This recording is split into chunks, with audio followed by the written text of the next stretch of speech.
Governor Bobby Jindal touts government reform in his first visit to Northwestern State since securing the gubernatorial title in October of last year.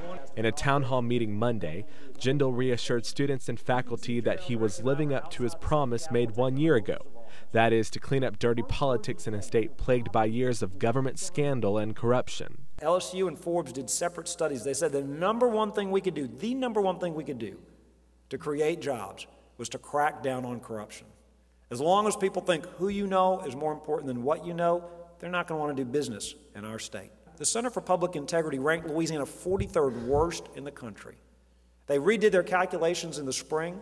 Louisiana now ranks first best in the country. We got a record 99 out of 100 points. No disrespect, but it's been a lot of years since any other state's newspapers have said, let's copy what they're doing in Baton Rouge. And student Amber Miller says because of Jindal, she's hopeful there will be opportunities in the state after she graduates. He's just opened my eyes to a whole new world of what he's done for us, and not only just as a state, but especially as students and those of us that are looking into staying in the state. Jindal was elected governor October 20th of last year, a year to the date of his meeting Monday here at NSU. He beat out his Democratic opponent by nearly 40% of the vote. And since then, he has worked aggressively to tighten what some call the toughest ethics laws in the country. You got to disclose your income, your assets, your liabilities, so we can make sure you're working for us, not yourselves.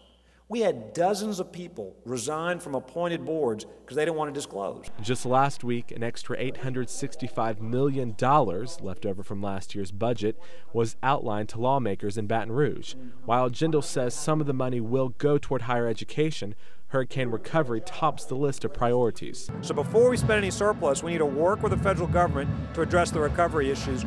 After that, certainly we're going to be very responsible with these dollars, using one-time money for one-time needs. And with a presidential race just days away from setting historical precedent, Jindal urges students to head to the polls come November 4th. I think it's so important for all of them to get involved, go support your candidate. It's a very important election. It's going to impact their future, their ability to get a job, get a good education.